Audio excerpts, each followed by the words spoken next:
BBC Sounds. Music, radio, podcasts.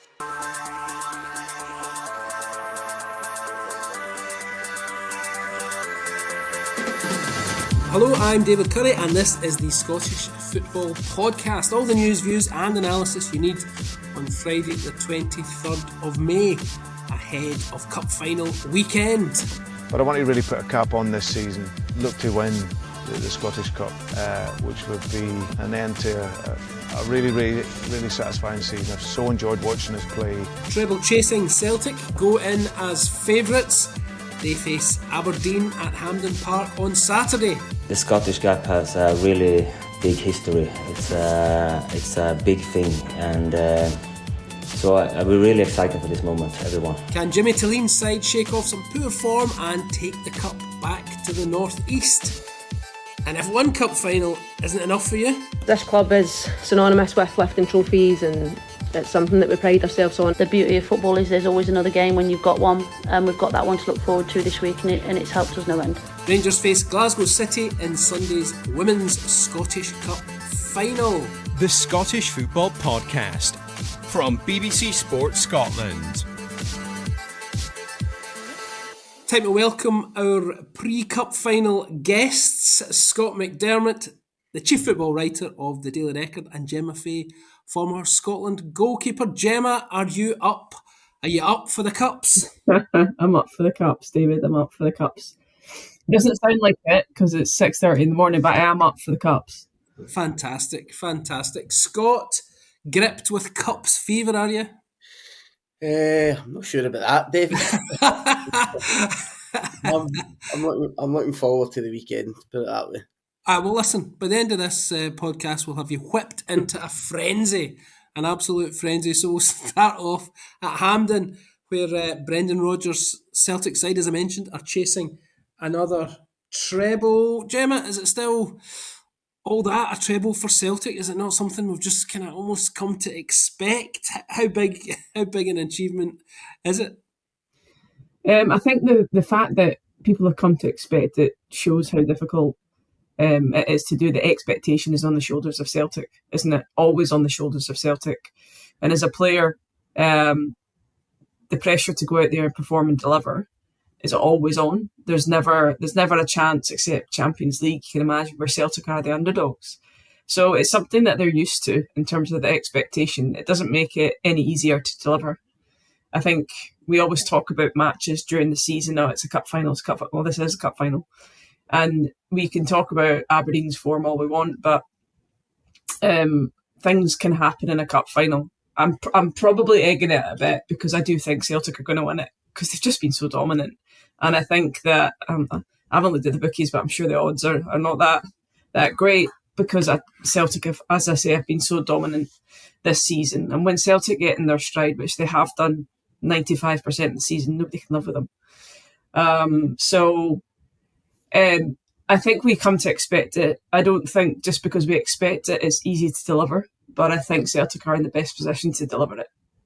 Scott, even if Celtic don't win it, it's been a good season. They've won the league, they've won the League Cup, and they made progress in Europe.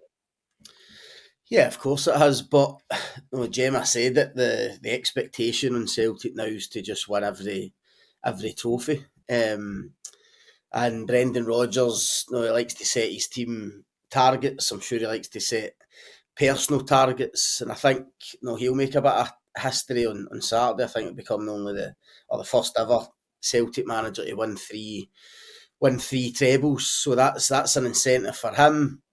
And as Gemma says, that this Celtic team, they're built on relentlessness, this insatiable appetite for trophies and success. As you say, they've had a good season so far, but it's an indication of where Celtic are as a club and as a team, that they would be massively disappointed if they don't go and wrap up this third domestic trophy on Saturday. I mean, maybe it's to be expected when you've got the Premiership title in the bag that you tail off a wee bit, but they've had a few. Could we describe them as wobbles? I'm thinking Rangers, St Johnstone, St Mirren. I'm not sure you can describe them as wobbles when they were so dominant and won the league so early.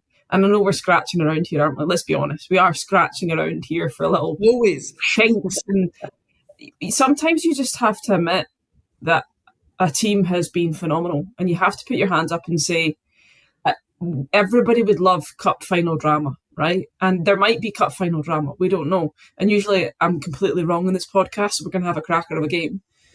But if you look at the form, you look at what Celtic do, exactly what Scott said, which is this relentlessness.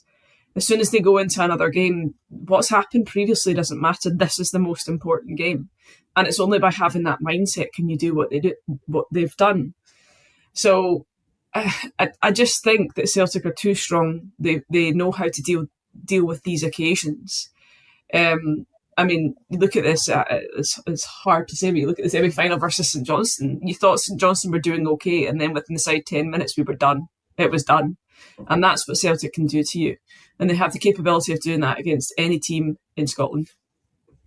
Aye, Scott, I mean, you look at the strength and depth, the squad strength, isn't it? You can bring on James Forrest for a starter. They've got that threat, haven't they? Yeah, definitely. I mean, even they've got a couple of injuries obviously going into Saturday as well. They'll miss guys like Hatate and Jota, but you still look at that starting lineup, and as you say, the depth they've got on the bench, and it's scary. I mean, but Gemma's right. There's no way you can see Aberdeen getting anything from this game, and every odds all the odds are stacked against Aberdeen, but it is a cup final, so it's Jimmy Tilleen has to come up with something on Saturday to give his team a chance. And it's football, anything can happen. No one thought, not many people thought Crystal Palace would go and beat Man City last weekend, but they come up with a way of winning. Mind you, Scott, Man City have had, by their standards, a right stinker of a season, haven't they? When you can't really say that about Celtic. Yeah, but Man City were still massive favourites, and we're still desperate to win that trophy. But just in terms of the manager, it has to come up with a plan to give themselves a chance, because obviously the last couple of games they've had against Celtic, have been nowhere near good enough. Jimmy Tilleen's already suffered a big semi-final defeat against Celtic at Hampden, where they lost a lot of goals. They have to stop that happening again. They have to find a way of, if not winning it, at least being competitive in the game, because I say no one gives them a chance. And that's why I think tactically it is going to be fascinating to see what Aberdeen come up with, because if they just go in with the same as they have been doing in the last couple of games, you can see them getting another doing. It has to change something, whether that's the formation, personnel. Something has to change on Saturday to give Aberdeen a chance. I was hoping to leave Aberdeen to a wee bit later in the discussion, but you guys have brought it in early. And from what you're saying, it sounds like the two of you are just giving Aberdeen what you might call in boxing a puncher's chance. Well, I think I found the thing that Jimmy Tilleen needs. He just needs to play the first 8 minutes of this podcast as Aberdeen team. Well, that's what I'm saying. If any Aberdeen fans were listening, they're not going to like us, are they? I'm begging you to, stay tuned, guys. We'll talk more about Aberdeen a wee bit later on. But I mean, it sounds as if you guys are just saying, they're going to have to. I was going to say pray for a lightning bolt or something. I don't think it's fair just to say we're saying that. I think if you were to ask the majority of the footballing public in Scotland, and probably secretly some Aberdeen fans, they'd be saying the same thing. I think as you put it, David, I think a puncher's chance is what they've got. And that's not said from an opinion perspective. That's said by looking objectively at what Aberdeen have done in the last few months or not done in the last few months versus what Celtic have done. I'll try and give any Aberdeen fans that are still with us a glimmer of hope here, and they're saying, well, look, Hatate's out. Who's going to replace him? Adam Ida, is he going to start up front? I don't know. Dyson Maida, he's been the player of the season. He's a shining light in Celtic lineup, but his impact of late has not been all that. What would you say to those feeble suggestions from me? The words clutching and straws come to mind, David.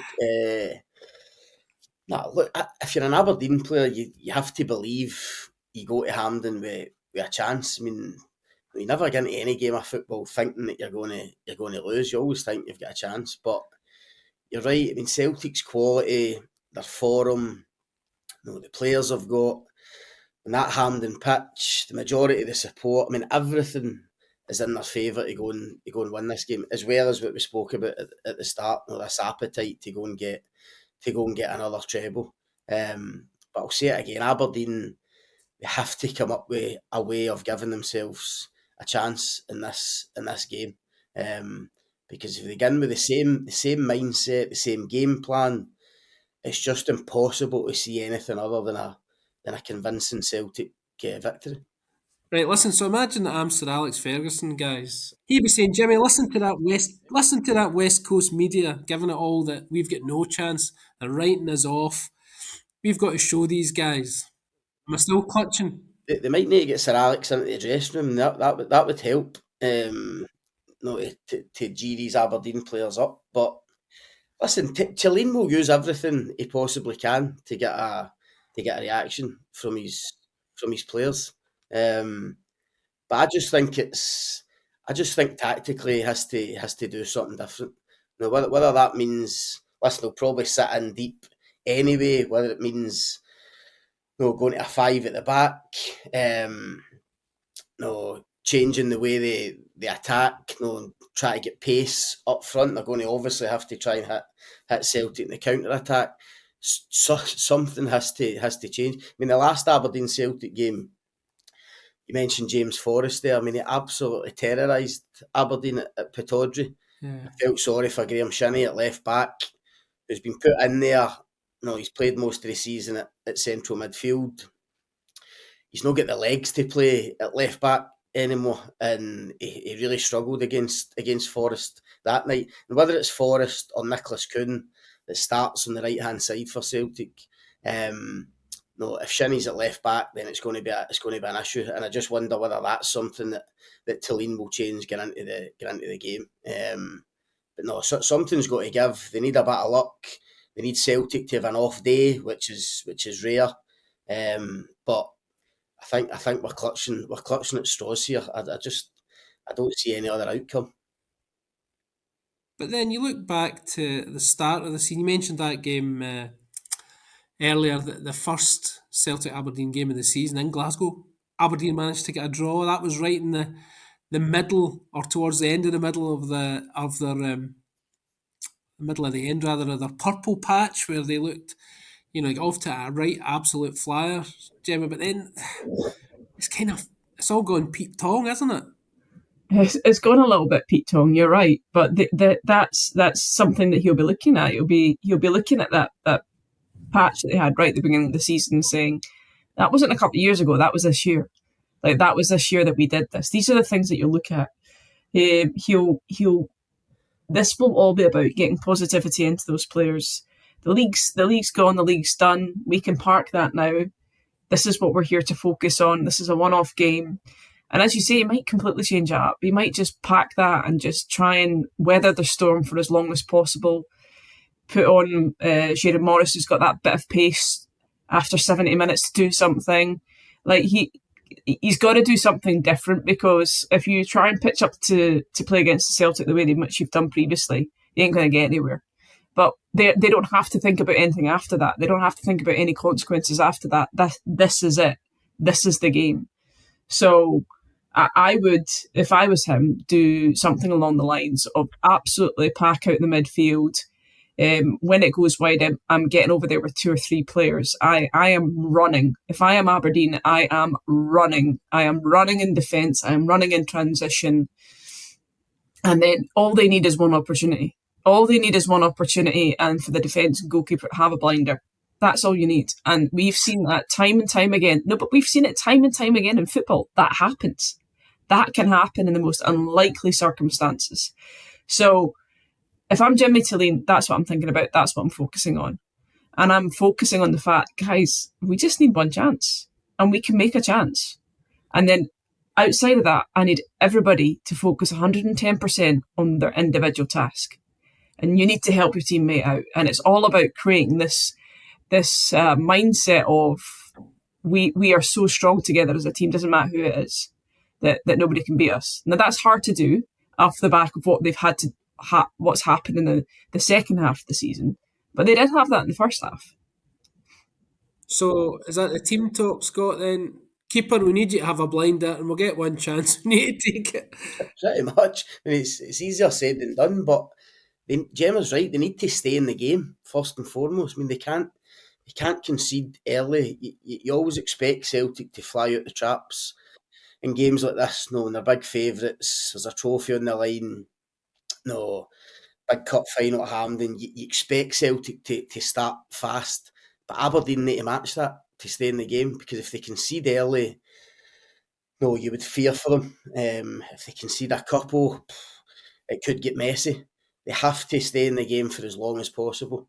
And Gemma's right. If they do that, if they can frustrate Celtic, defend really well, run hard, keep themselves in it, then look, they've got guys like Nisbet, Keskin, and Papagay. No, they've got guys there that can score a goal for them if they get a chance. But there's no point in doing that once you're 3-0 down. They need to stay in the game for as long as possible. And at least then when they get that opportunity, it could be really, really important for them. You can find out if Aberdeen's season ends with a whimper or a bang by listening to the whole match live on Sports Sound tomorrow. Remember, your Saturday starts with Off the Ball at 12.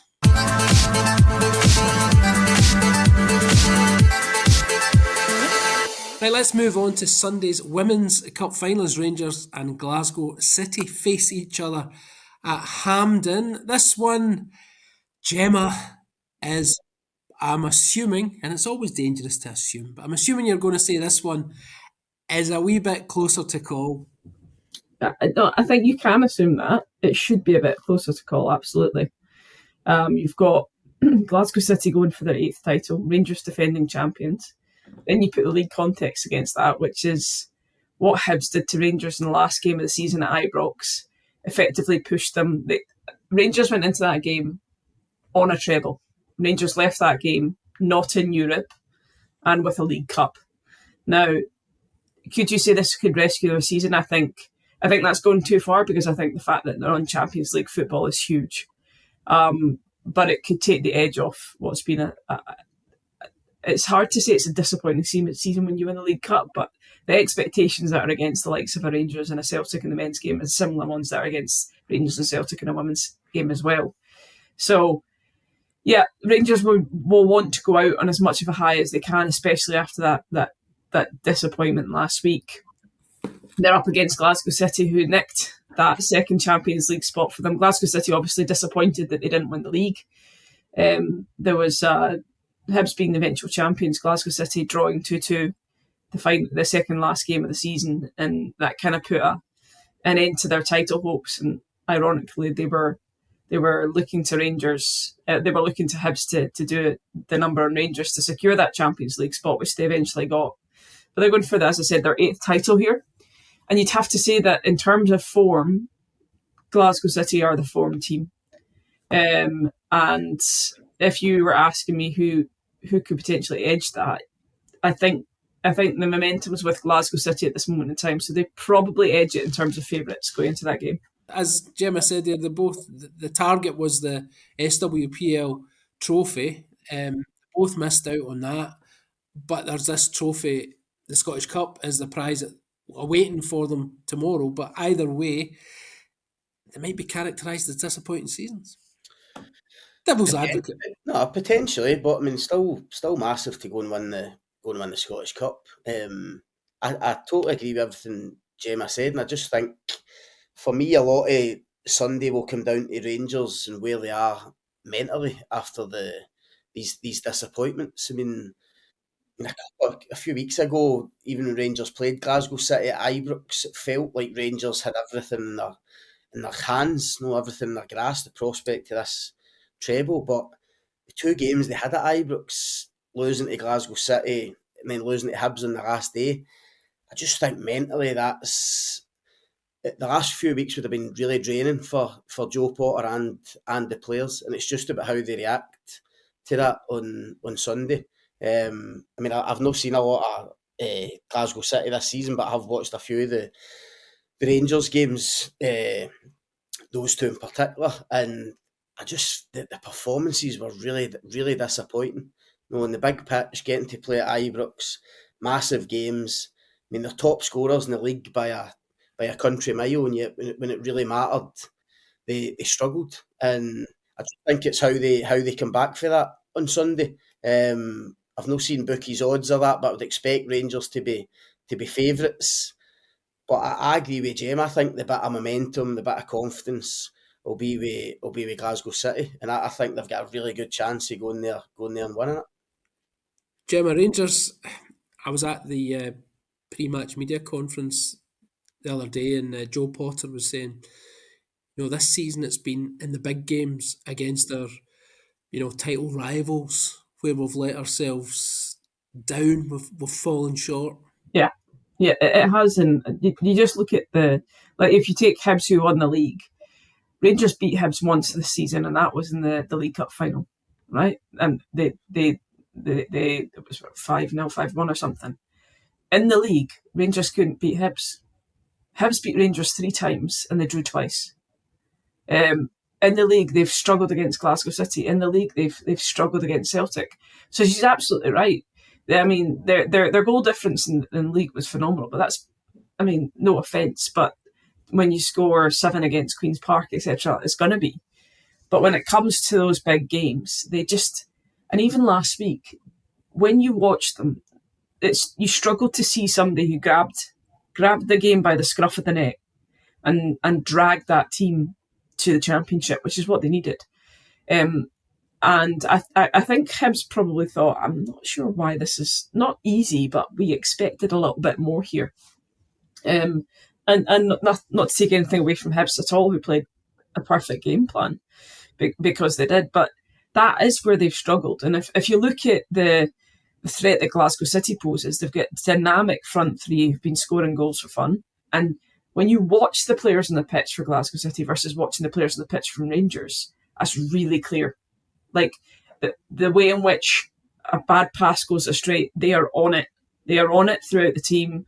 It's like, no uncertain terms, that can't happen. That's not good enough. Come on, we work together for this. Rangers I haven't seen a lot of that. They've got really good players. But just having really good players doesn't make a winning team. I've got a wee feeling I know your answers to my final question for today's podcast. But Scott, I'm going to come to you first. Give me your tips for Scottish Cup and Women's Scottish Cup winners. I'm going to go with Celtic to win comfortably, and as I touched on there, I think Glasgow City are going to sneak this on Sunday. As you say, I think it'll be a lot tighter, a lot closer. Maybe only one goal in it. But I think Glasgow City will win the cup. Is that how you're thinking, Gemma? Yeah, but I'm going to say that Aberdeen are going to make a bit of a game of it. Just because it would be boring if we said the same thing, no? Brilliant.